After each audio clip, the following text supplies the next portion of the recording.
Boa noite. Pandemia. Estado amplia restrições, mas garante cogestão aos prefeitos. Uma ferramenta de reconhecimento da autoridade local por estar na ponta, acompanhando o que está acontecendo no município e o nível de risco a que a sua população está submetida,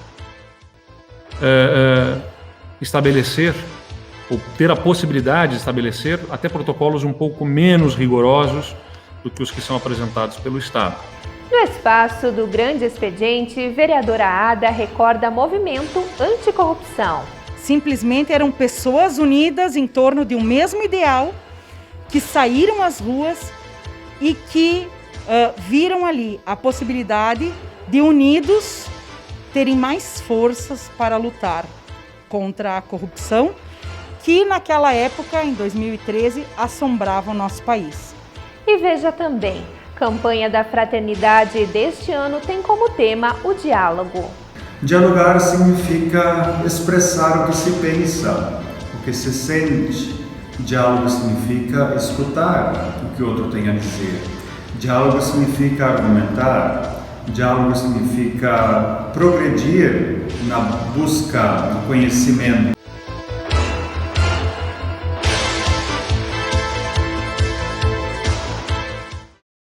O Gabinete de Crise do Estado ampliou as restrições à circulação de pessoas. Agora, independente da cor da bandeira, as atividades não essenciais serão suspensas das 8 horas da noite até as 5 da manhã em todos os municípios. Também ficou decidido que o sistema de cogestão será mantido. Confira um resumo do que disse o governador Eduardo Leite. Manutenção do sistema de cogestão. A imensa maioria dos prefeitos, se não a unanimidade, apelou para que nós mantivéssemos a ferramenta da cogestão, que é justamente uma ferramenta de reconhecimento da autoridade local por estar na ponta, acompanhando o que está acontecendo no município e o nível de risco a que a sua população está submetida, estabelecer ou ter a possibilidade de estabelecer até protocolos um pouco menos rigorosos do que os que são apresentados pelo Estado. Lembrando que sempre podem ser os prefeitos mais rigorosos também. A cogestão apenas estabelece a possibilidade de eles serem menos rigorosos, ajustando protocolos em função das especificidades da cultura local, da realidade econômica local, do seu município, chamando o prefeito para, junto conosco, com a sua responsabilidade, coordenar, capitanear no município o esforço para que o contágio do vírus seja menor. E, ouvindo os prefeitos sobre a questão da cogestão, ficou claro que não haveria condição de se ter a suspensão da cogestão neste momento. Suspensão das atividades das 8 horas da noite até as 5 da manhã. Até a próxima segunda-feira, nós estamos determinando em todo o Estado a suspensão geral de atividades a partir das 8 horas da noite. Isso porque, já da sexta-feira para cá até segunda-feira, nós continuamos observando o mesmo crescimento e até mais forte nas internações. Nós estamos observando muito maior crescimento de leitos ocupados nesta onda que estamos vivendo do que nas outras ondas que nós observamos. Aqui no estado, a do inverno do ano passado, a de novembro, final do ano passado, muito maior crescimento e não tem dado trégua este crescimento. Então nós estamos estabelecendo para todo o estado a suspensão geral das atividades a partir das 8 horas da noite. Não é tecnicamente um toque de recolher, porque não se entende, pelo menos até aqui, a possibilidade jurídica de determinar que as pessoas efetivamente fiquem em casa sem poder circular. Mas é a suspensão geral das atividades, inclusive das reuniões em áreas públicas. As nossas forças de segurança estarão atuando para coibir aglomerações e reuniões de grupos em áreas públicas também ao longo desse período. E nós precisamos contar com cada um dos gaúchos atendendo a esse nosso chamado e respeitando essas regras. Bandeira preta em Passo Fundo. O nível de redução de circulação sua, da sua família, deve estar proporcional a esse nível de risco. Uma bandeira preta indica alta probabilidade, né, alta possibilidade, alto risco de contágio e alto risco de, uma vez com contágio, eventualmente não ter o atendimento devido ou com a qualidade que deveria ser o atendimento para quem vai enfrentar as consequências dessa doença. É por isso que é tão importante que as pessoas respeitem efetivamente o que se apresenta deste nível de risco, mesmo que as restrições não estejam sendo exigidas, né, no nível municipal, na proporção do que poderiam ser os protocolos mais gravosos do Estado. Mais rigor na fiscalização. As nossas forças de segurança estão orientadas e mobilizadas para apoiar todas as ações de fiscalização para que se cumpram os protocolos restritivos estabelecidos na bandeira que o município estiver respeitando. Mas é importante que haja o esforço de fiscalização e que de forma pedagógica, de forma exemplar, se faça essa fiscalização, mostrando para a sociedade que há presença do poder público fiscalizando, acompanhando e garantindo que os protocolos sejam cumpridos. Isso é fundamental. Então, renovo este apelo aqui aos prefeitos e colocamos a estrutura do governo do Estado, colocamos a estrutura das nossas forças de segurança ao lado das prefeituras para exercer esse poder de fiscalização.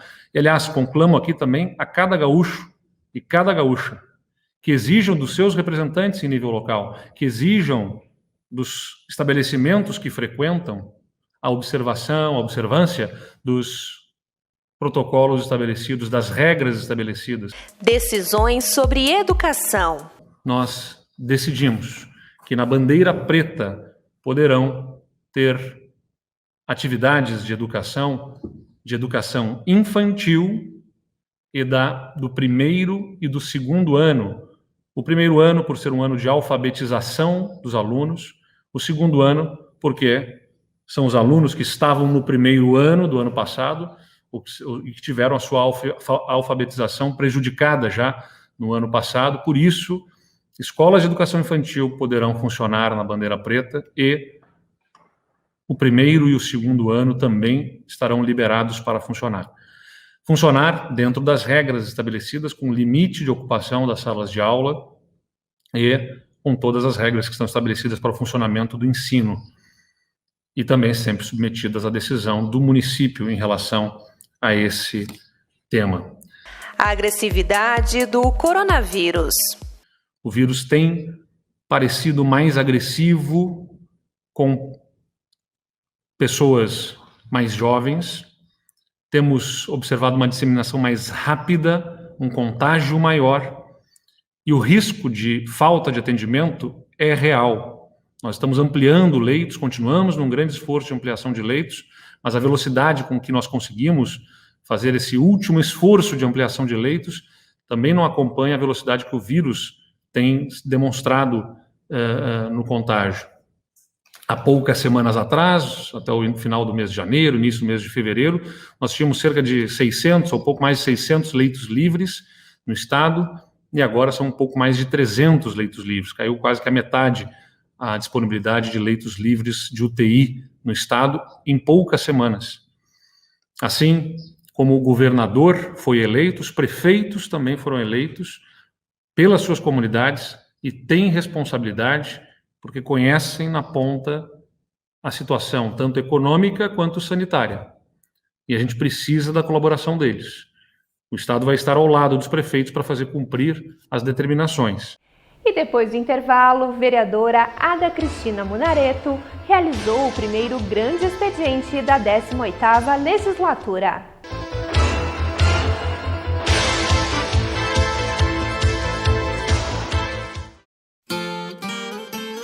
O Brasil é gigante e o desafio de vacinar os brasileiros também. Um desafio que vai além da saúde. É uma questão humana e econômica, pois muita gente depende disso. Ninguém pode ficar para trás. Mas com a união de todas as nossas forças, As vacinas aprovadas pela Anvisa já estão sendo distribuídas em todo o Brasil. A vacina vai devolver para a Mariana a confiança para ela continuar salvando vidas. Para o seu Isaías, a sua roda de amigos. Para a dona Regina, o sorriso que iluminava a vizinhança.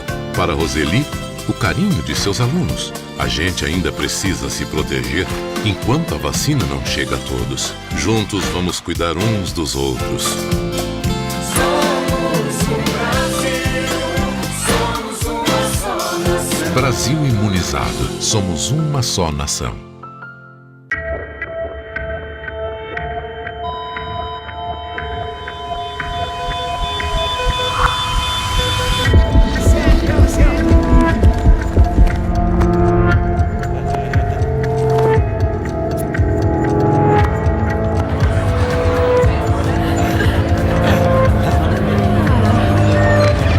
Basta um momento para acabar com todos os outros. Te cuida. Governo do Rio Grande do Sul.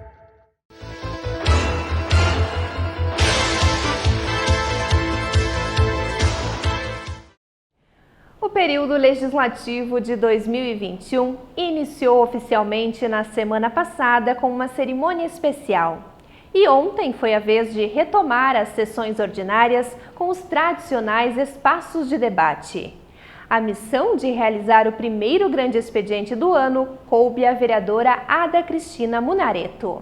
No primeiro discurso, Ada Cristina Munareto fez questão de compartilhar na tribuna um pouco de sua trajetória.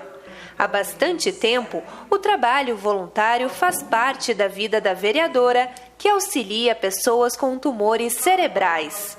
Mas o que poucos sabem é que ela também recebeu um diagnóstico. É com muito orgulho, sim, que nós acabamos, nesse momento, o nosso grande expediente, onde nós podemos expor para a população, para Passo Fundo, um pouco do que é a ADA.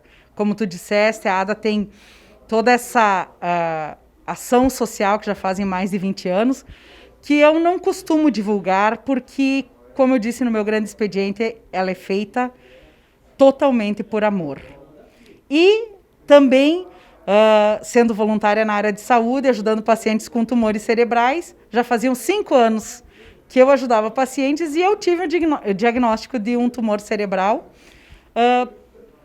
E recebi muito bem esse diagnóstico, porque já sabia lutar, já tinha as armas e, com a graça de Deus, nós temos vencido, sim, esse tumor há 9 anos.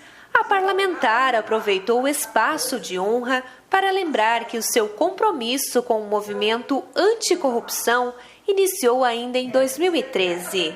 Desde então, a empresária vem se destacando entre as lideranças femininas que apoiam o presidente Jair Bolsonaro. Não haviam lideranças em Passo Fundo.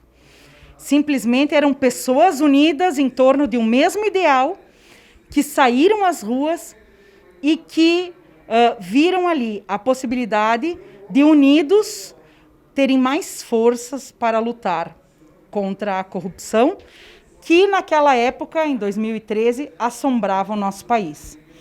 Aí nós acabamos não tomando a liderança, mas nós fomos intitulados de líderes, porque eu não gosto dessa palavra, mas as mulheres nos elegeram sua líder.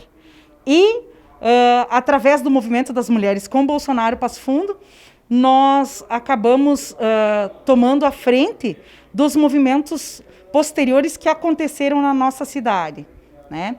Esse movimento era um movimento verde e amarelo e acabou culminando, então, na campanha do nosso presidente, e continua até hoje. O nosso grupo aí, temos mais de 3.000 membros no grupo Mulheres com Bolsonaro Passo Fundo. Então, tomamos a frente e isso fez com que a gente tivesse essa visibilidade. Não tínhamos o intuito nenhum de cargo político, mas isso acabou sendo inerente, isso acabou acontecendo e nós fomos indicadas por essas mulheres para ser também a voz delas aqui na Câmara. A oradora do grande expediente também mencionou a importância das medidas adotadas pelo governo federal para conter a crise econômica decorrente da pandemia. Um exemplo foi o auxílio emergencial, que ajudou a manter a subsistência de muitas famílias. O que nós vimos foi um governo atuante, um governo que em nenhum momento se furtou a estar à frente da gerência dessa crise, né? O que aconteceu foram medidas que foram tomadas rapidamente para que não houvesse a perda de empregos e a perda da renda, e também para esses casos em que as pessoas não tivessem a renda suficiente, o auxílio emergencial, em que pese foi de extrema importância, nós que acompanhamos famílias aí da periferia, famílias em vulnerabilidade social, sabemos o tamanho da importância do auxílio emergencial. Mais de 69 milhões de brasileiros solicitaram. Isso quer dizer que realmente foi algo que o governo federal ofereceu e que fez a diferença na vida dessas pessoas. Logo após o Carnaval, aconteceu o lançamento da campanha da Fraternidade Ecumênica em todo o Brasil. E neste ano, o tema escolhido para a reflexão dos cristãos é a fraternidade e diálogo, compromisso de amor. O arcebispo da Arquidiocese de Passo Fundo, Dom Rodolfo Luiz Weber, traz os detalhes. Vamos acompanhar. Desde 1964, a Igreja no Brasil promove a campanha da fraternidade durante o tempo da Quaresma. E este ano também é feita de uma forma ecumênica, desde o ano 2000, a cada 5 anos mais ou menos, em comunhão com outras igrejas cristãs que fazem parte do Conselho Nacional de Igrejas Cristãs. São 6 igrejas cristãs que se unem para refletir um tema que nasce da sua fé, que nasce do amor ao próximo. Por isso também chamado de ecumênica. O tema não é o ecumenismo, o tema é o diálogo. E a Quaresma, desde o começo, sempre nasceu de um convite que Jesus fez: convertei-vos e crede no Evangelho. A fraternidade é algo desejado, é algo buscado, é algo construído. Portanto, essa construção da fraternidade, num mundo tão diverso e tão plural das nossas relações com o próximo, poderíamos abordar muitos temas, como todos os anos a campanha da fraternidade aborda um tema que é trava, que é impedimento de fraternidade.